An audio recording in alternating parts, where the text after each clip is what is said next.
I'm UK editor of GamesIndustry.biz. For those who don't know, GamesIndustry.biz is the sister site of Eurogamer. It's more industry focused, it's less where is hiding and what has he got this week, and more what on earth is going on at Bungie now they're not with Activision anymore. For this session, should Nintendo go third party and other questions, basically we obviously ask a lot of business side questions, we speak to industry execs a lot, we don't necessarily address stuff that consumers or gamers understand or want to know. So we figured this would be a fun time to get questions from consumers, from gamers, from real people who play games, and answer those from our kind of business perspective, give a bit more an insight as to how the industry works. Joining me up here is... Matthew Handrahan, I'm the editor-in-chief of the website. As James said, we focus on things that I think gamers actually probably do want to know. It's just they're often quite hard to access. They're trapped on investor calls and things like this. We do that so you don't have to, basically. So this is the purpose of our session. I'm Chris String. I am the publisher of GamesIndustry.biz. I sort of oversee the website from a sort of top-level position, but I also run a lot of the events that GamesIndustry.biz does. In fact, they're doing an investment event upstairs right now where game developers are pitching games to people with money to try and get their games funded so they can be down here next year showing it off.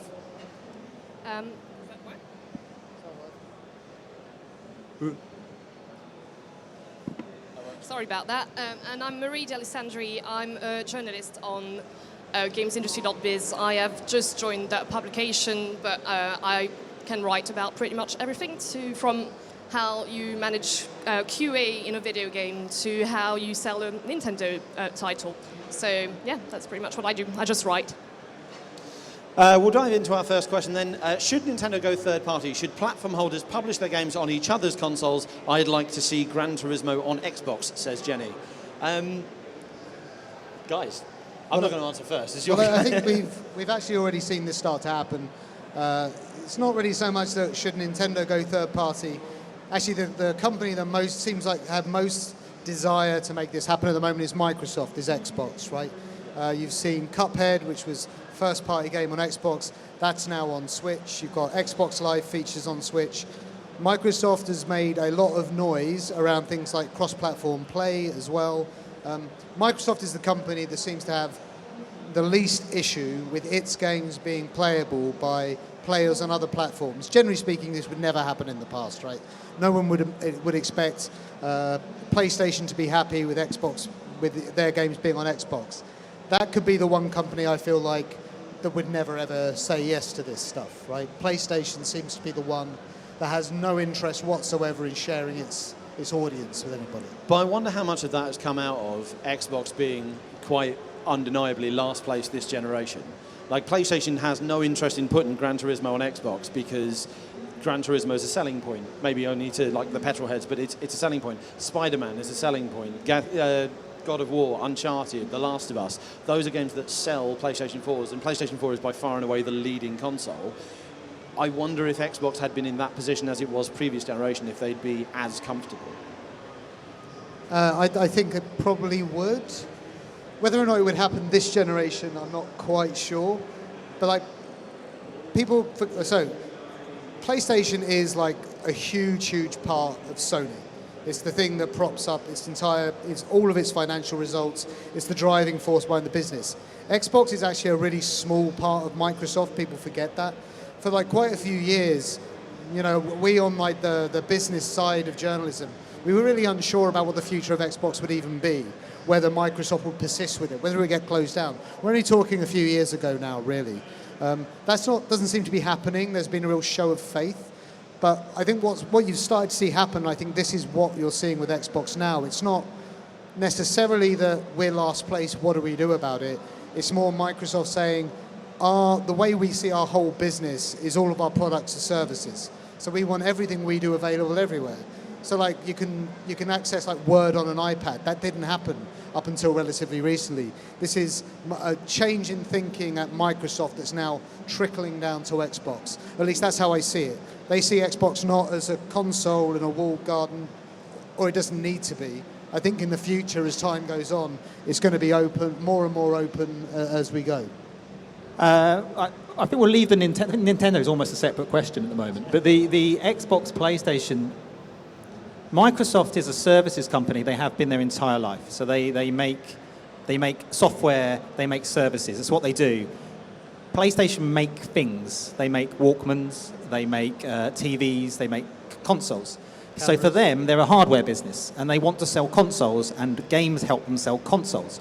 Microsoft want to sell services. They want you to be Xbox Live. They want you on Game Pass. That's the thing they're obsessed right now. They want you on Game Pass. We just had them talking upstairs. Game Pass, Game Pass, Game Pass, Game Pass.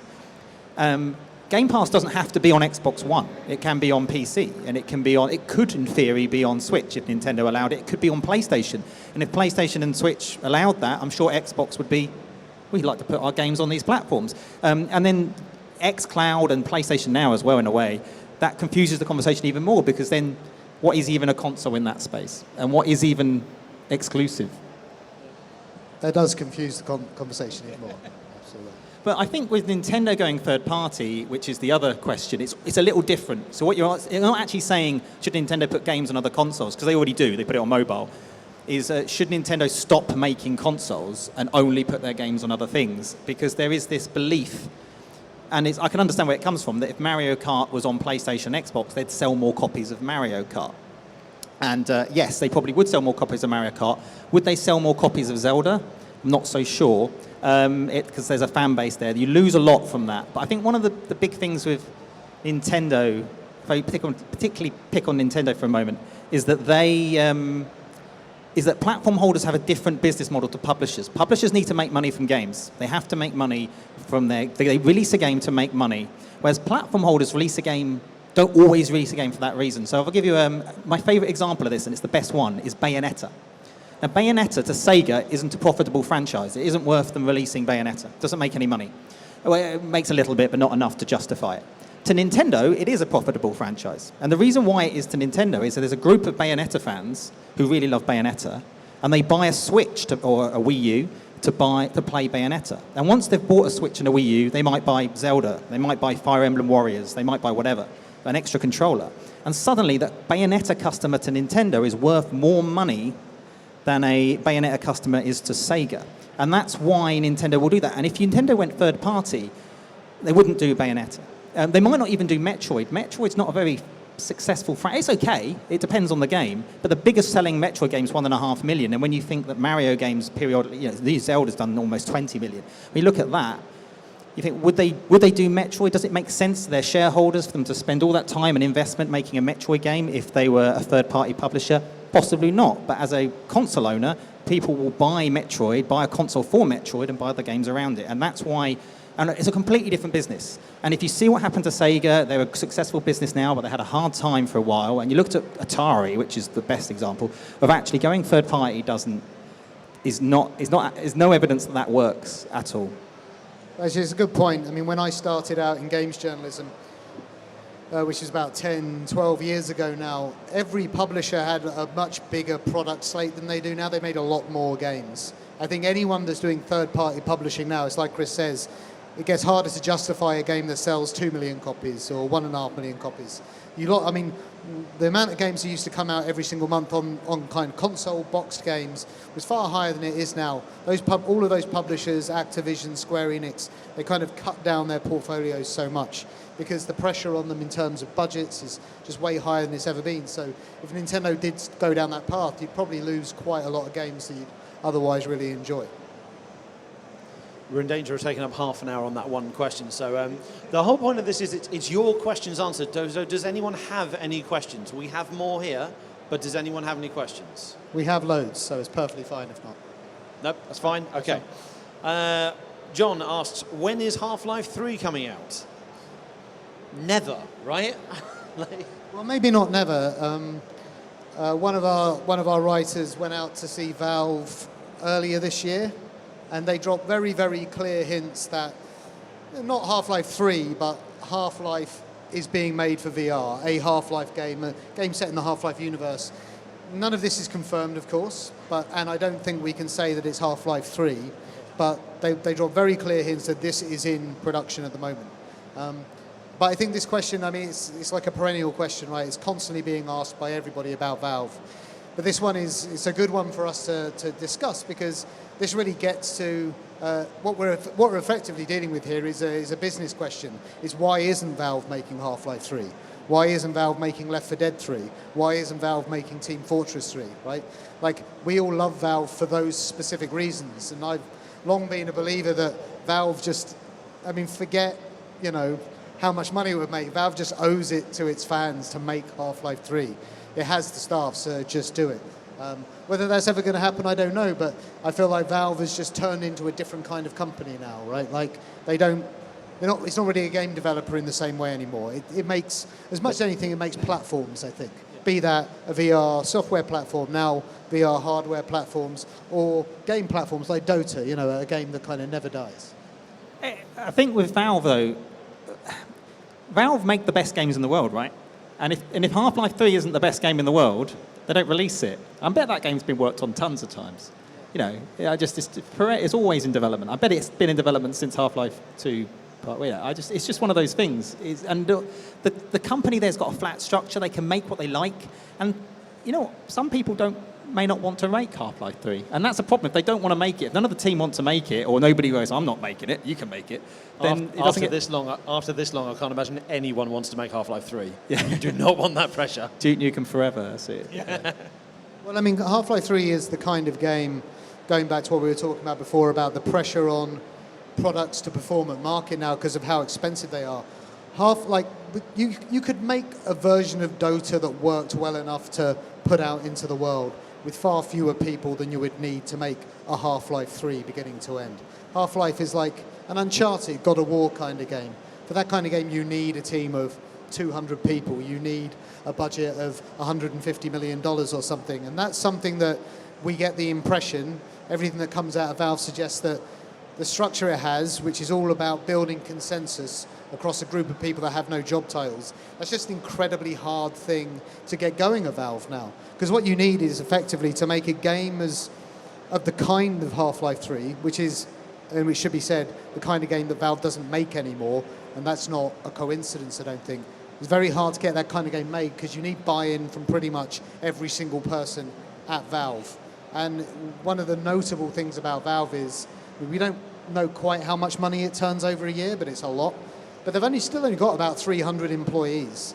I mean, if you look at a company like King, which makes Candy Crush, they've probably got 300 people just working on customer support.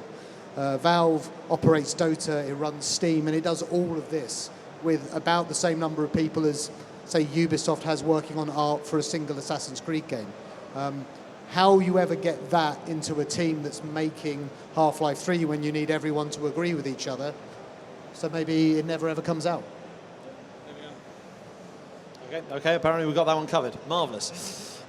How do you feel about Nintendo's approach to mobile gaming, asked Marty. Are they doing too much? What's working, what isn't?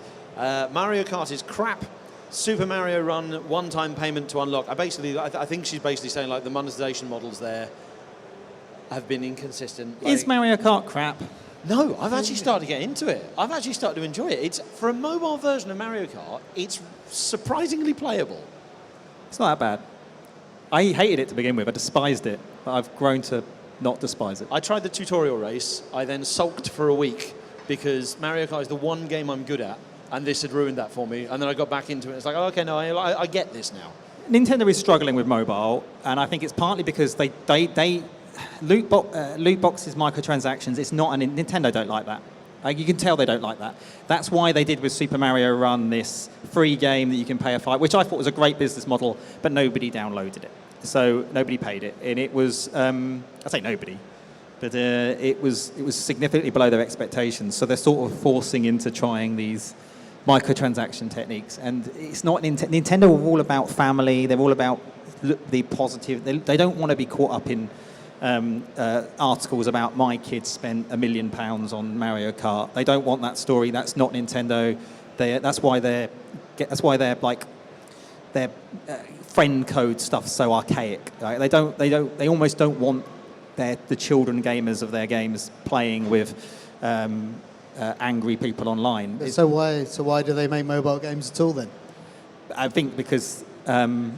It's money, yeah, isn't it? It's also where the business is, and they also want to build a licensing business. They're doing this new a theme park as well in Japan. They already have a licensing business, so they want to make that even bigger. They want to make that more significant. So, and that mobile helps them do that. It's worth pointing out, Mario Run's been downloaded, 300 million times? So although it's not made a lot of money, it's done wonders for Mario. That's like the most successful Mario game ever.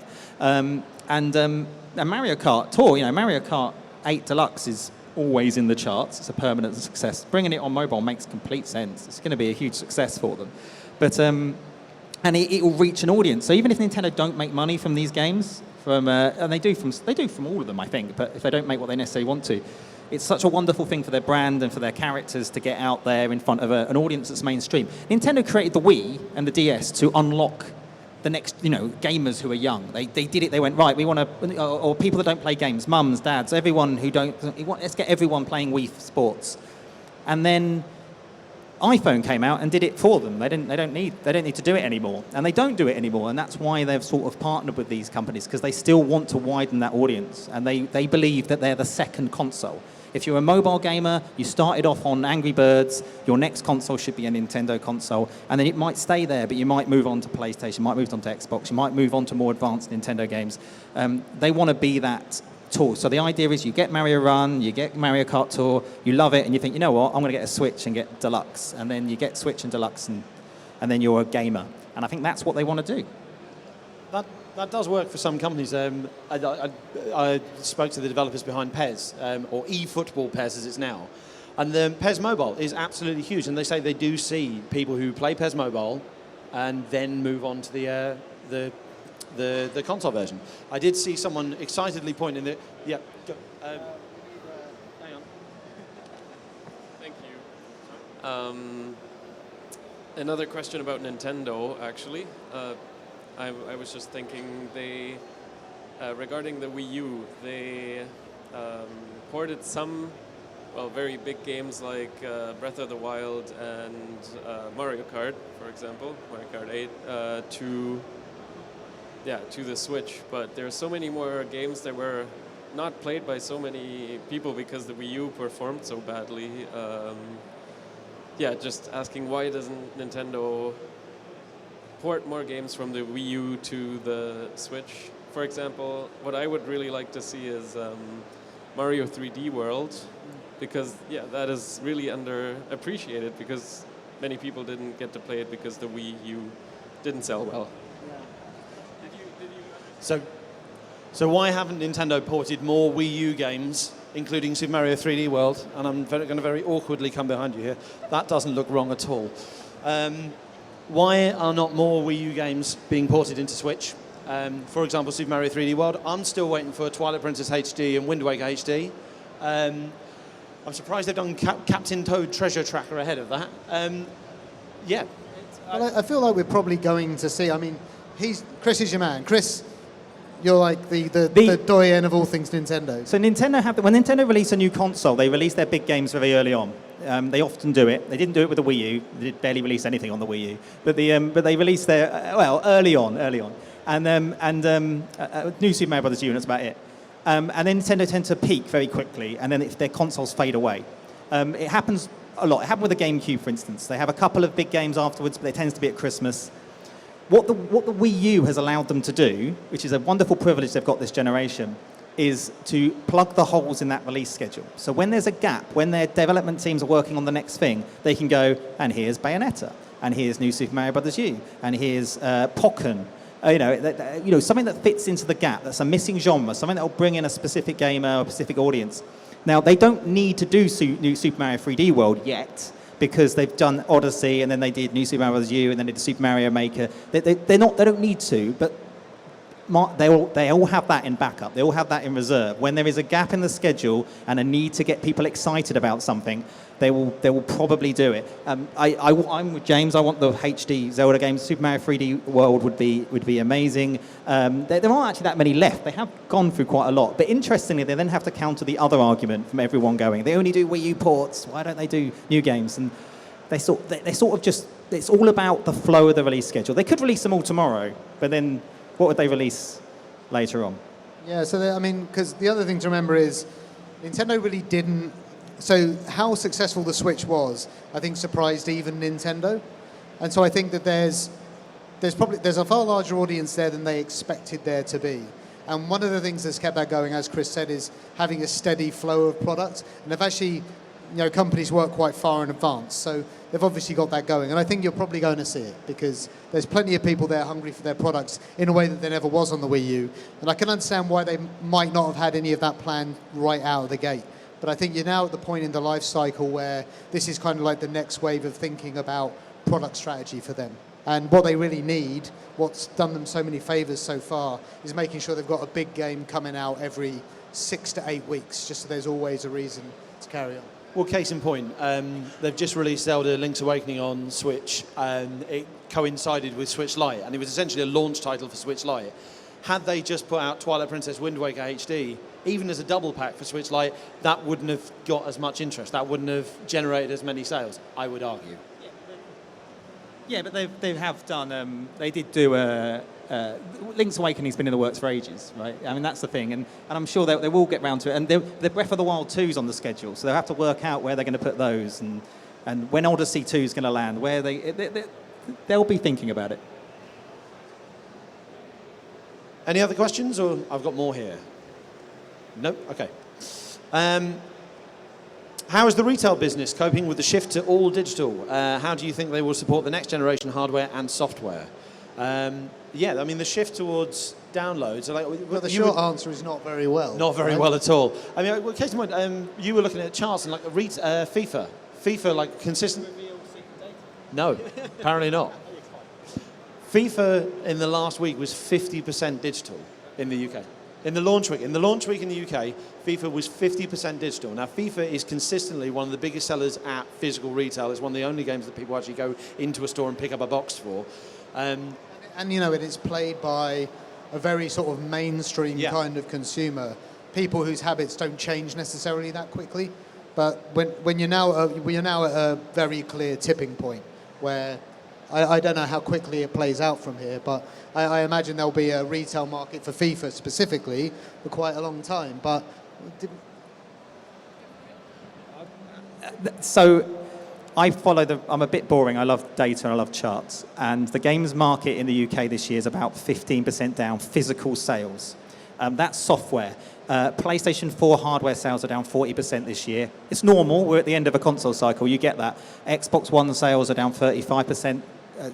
That's not an indication of anything, really.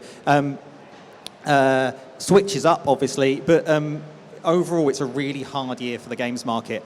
Digital is not helping that, obviously. Borderlands 3 was 60% digital. So it was. I thought it was in the 70s. I could be wrong. I thought it was like it was definitely it's 2K's like biggest digital seller. Yeah, I was using UK figures. I was revealing information I'm not allowed to. So there's definitely been a switch and a turn. How will games retail cope with that? Well, they're going to have to move on in a way. So the thing that Game are doing is this Belong esports arena concept. They want to stop. They don't want to stop making money from physical goods. They acknowledge that that's going to decline and keep declining.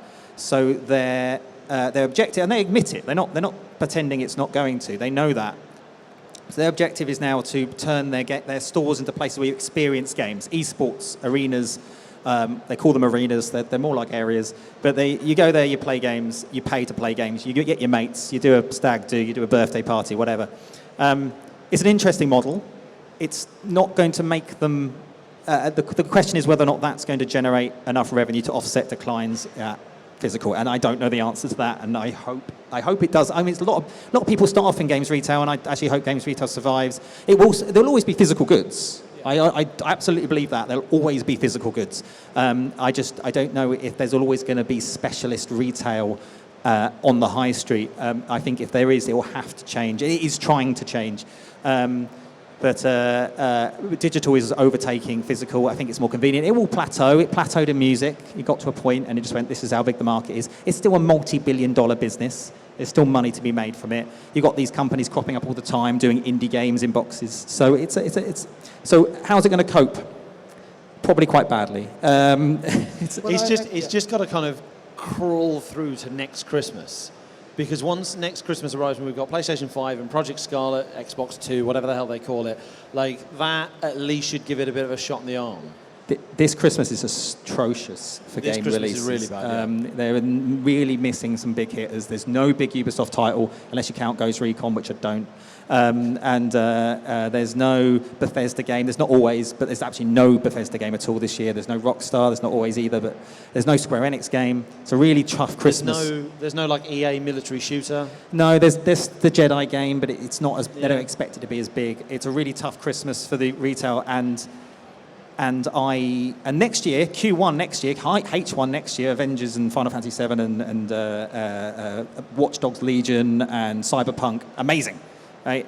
But Christmas is where retailers make most of their money. It's where it's the most important quarter of the year, and I think this one's going to be a really hard one. But it's also like it's a slightly bigger question than that anyway, because you can talk about 50% of FIFA sales were digital versus physical, but I forget what it was. I think it was either EA's last full year set of financial results, or maybe it was just a 3-month period. But something like 20% of all of the money it made was on FIFA Ultimate Team card packs. So that's like, if you take that part away from EA, its stock just crashes, right? And that's not a game. That's not something you buy in a shop. What it is publishers of that size, they're less and less and less reliant on publishers all the time, even outside of the physical digital split. And that's a very difficult position for a retailer to be in, because these days the only thing that any major games company really relies on a retailer for is to sell a console. But even then, I think it was a few weeks ago, Sony's announced its own online store where it's going to start selling PlayStations to people direct, which is in and of itself a bit of a slap in the face to retailers, which are previously, I would imagine it would think twice before doing that, because it wouldn't want to upset retailers, because it needs them to sell consoles. Now Sony's like, who cares? Buy them straight from us. You're completely right. And in fact, only in the last 18 months, 2 years, have they actually started advertising the fact you can download these games. They were too scared to put on adverts, download from Xbox Live, download from PlayStation Network, because they were worried it would upset Game and Argos and all that. I'm about to say Blockbuster. I seem to have gone back in time. Woolworths. They've started advertising now because they're not too worried anymore about upsetting anybody, because there aren't that many left to upset. And then, not to throw another thing in there, but when you factor in something like Game Pass or PlayStation Now, I mean, this is like 700 games for £6, and all of it's digital. It just kind of takes the rug out from absolutely everybody, right? And like Microsoft now doesn't even think in terms of game sales. It thinks like Netflix, things about minutes spent and all of this stuff. We've got a kind of a new world coming in terms of how people think about popularity, and it's really not about units sold anymore, I don't think. Probably got time for one more question from the audience. If not, we'll get one from the list. No, you're all very shy. How does the current gaming community feel about Google Stadia? And are developers, publishers, manufacturers worried that with super fast internet making its way across the world, will everyone just stream all their content rather than purchase? I must say, a surprising number of people within the game development community still kind of say, what the fuck is Google Stadia? So I don't know if you can be excited about something you don't fully understand what it is or Publishers what it are excited. Ubisoft are excited. Gamers don't care. And the truth is, it's not really, the gamers not caring doesn't really bother Ubisoft either, because to Ubisoft, right now when Ubisoft advertises or promotes or goes, hey, you should buy, let's pick a Ubisoft game, Far Cry. You should buy Far Cry. What they're doing is they're advertising to everybody who can play Far Cry. So you might have a PC, you might have an Xbox, you might have a PlayStation. So those people can play Far Cry. With the launch of Google Stadia, anyone can play Far Cry who have the right internet connection. But suddenly the addressable audience becomes bigger. And that, from a publishing perspective, is really exciting, because suddenly they can advertise to everybody. They don't care. They don't expect Xbox gamers to go, I'm not going to buy a console, I'm going to go on Stadia. They don't expect PlayStation gamers to do that. Google might expect it, but Ubisoft, Activision, all those guys, they don't expect it. They just want to reach more people, particularly in countries like India. India has like an amazing amount of people watch YouTube and Twitch games in India of like Halo and Gears of War and all that kind of stuff. but they don't own games consoles. You know, games console penetration in that market is non-existent. So they're watching games they don't play. And Google Stadia and xCloud and all the other ones, PlayStation Now, potentially unlocks that market. And that is why publishers are excited about it. The business model is a complicated issue. But, you know, take last year, Red Dead Redemption 2 was coming out. Everyone was talking about it. Yet the only people that could play it were the 100 million PS4 owners, the 30 million Xbox One owners, and that was it. And suddenly, if you were tempted to give it a go, you could go on Stadia and you could click on YouTube link and you could play it. And that's what it's exciting to. And you know, I'm sure we've all got someone. Like my builder, when he was a kid, loved Civilization. He loved it. He loved Civilization. And he came around my house and he said, I have to play on my phone these days, but the games aren't the same. The strategy games aren't the same. And I've always said to him, you should get a console. You should get a PC. And he went, I don't justify it. I can't justify it for one game. In theory, now he doesn't need to. Now, if he likes Civilization, he can buy every single one of them every time it comes out via streaming. He doesn't have to worry about a console. And that is why, and there's always someone like that. I've got a group of people that are like that. So I think to developers and publishers, for that reason, it's exciting. Whether or not there's an entire business for Google, that's a different question. But. Well, look, I'll go on. I'll say something else. Thing is, I think the problem is, and this is a problem, is that I still don't quite know what Google is actually, like, it's streaming, we get that. It's about the ability to play a game without needing a disc or a console. It's a console in the cloud. Thing is, I still don't know exactly what Google imagines it will become or what it will be. Does anybody here have any idea about that? And like, we report on this stuff, but there still doesn't seem to be a clear, defined plan. Like, you can say what Netflix is, you can say what Spotify is. Easy to understand. You can't actually say what Stadia is yet. But and I think that's, for your friend, who could theoretically buy all the Civilization games, that is a big deal, because what the hell is it? Yeah. I think that's the thing. Like, it comes down to the wonderful buzz phrase that we love receiving in our inbox is the Netflix of games. For years, we've had people telling us, I'm making the Netflix of games. No, you're not, because it doesn't work. But entertainment, people are used to having an abundance of content with little to no friction to starting it at their fingertips, thanks to Netflix, thanks to Spotify. And games is the only form of entertainment you haven't done that. Even reading, you can, if you're like, I think it's Kindle Unlimited. You can subscribe to that, download whatever the hell books you want. Hell, my local library, I realised, has an app where you can download comics and magazines. Like, and just, there's no kind of entry cost because there's a library, but there's no entry barrier in terms of I need this dedicated machine. The thing is, I don't think the barrier to that is just technology. I think I personally, and I'm quite tech forward, like you kind of have to be to do what we do, but I have a problem, and this is what Google is doing, with paying $60, 40 quid for a game that you don't even have a file for. Like, no disc, no file. It's just this ephemeral stream from some data center somewhere.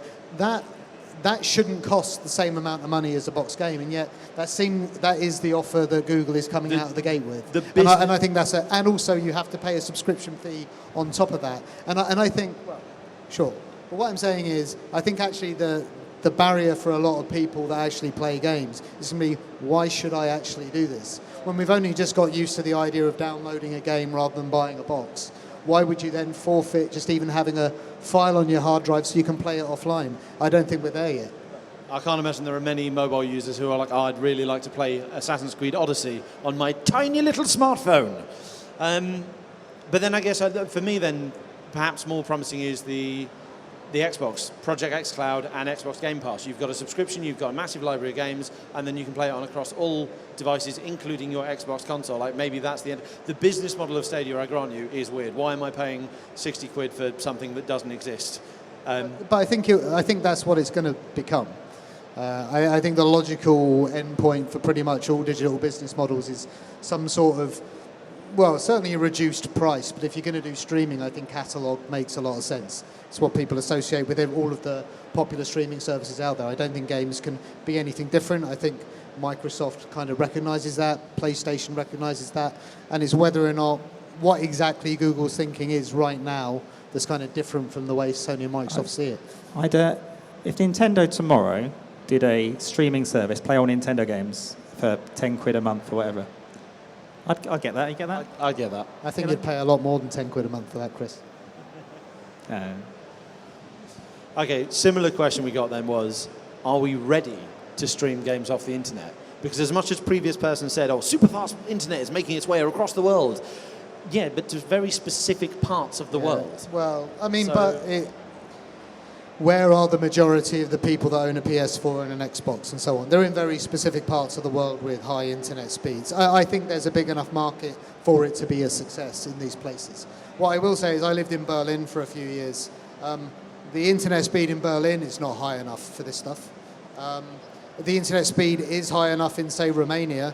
It's odd, like you have extremely high internet speeds in Estonia, you have extremely low internet speeds in Spain and Italy. Like, it's very, very hard to say where's going to be able to sustain it, where's not. What you can say is huge swathes of North America can. What you can say is the UK can. What you can say is most of Scandinavia can, Australia can, so on. Like, there's a lot of the world where there's a lot of disposable income where this stuff is possible. I think you can make a very good business off it right now. Yeah.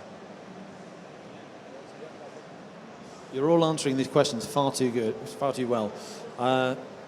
In fact, that was the last one we had. So, does anybody else have any questions? Yes, Mr. Janssen, sir. Hang on. The greatest consumer in the room. Just a quick comment, talking about distribution of games.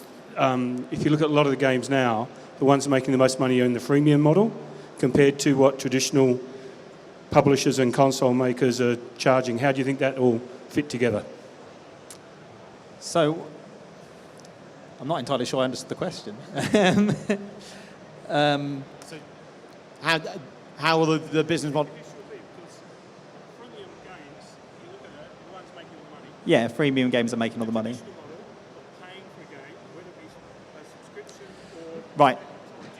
Well, Fortnite's changed that, right? Everyone's now not used to buying their big AAA games because you can just play them.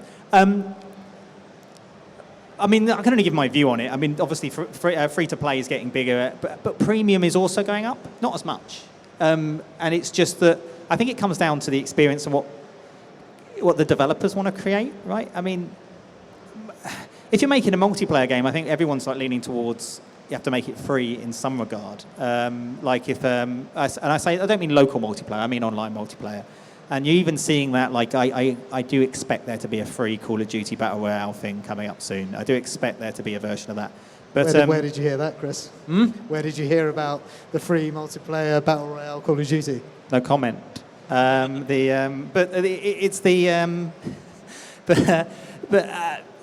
Well, free-to-play is going to get bigger. I think premium is going to get bigger. I think developers like making... it's interesting because upstairs there was... we just had this investment summit, and there's an investment group upstairs, and they did this nice little diagram. And on the diagram, they did the percentage of game developers that are making games that are premium, and it was 65% of that group was premium. And then there was some that was premium and a little bit of microtransactions. So game developers still like making premium games. They don't make as much money necessarily, but then subscription is changing it all again, isn't it?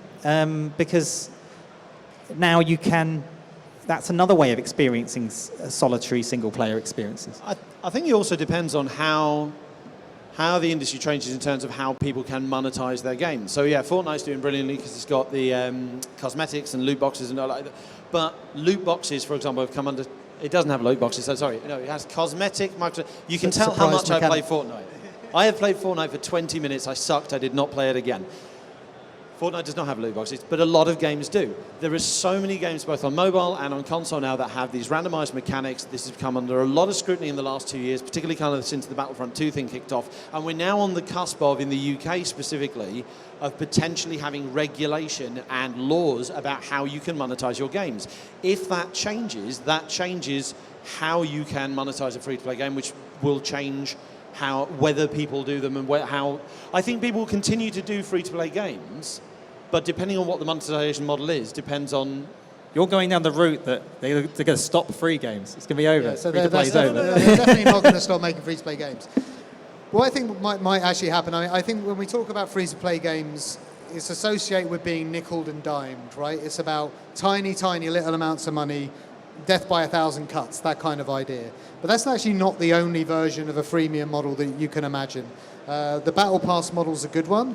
I mean, this isn't necessarily £2 here, £2 there. It's you're paying in reasonable chunks of money. I would call that a premium model, to be honest. You don't have to pay for the game, but you're paying decent amounts for the content that comes afterwards.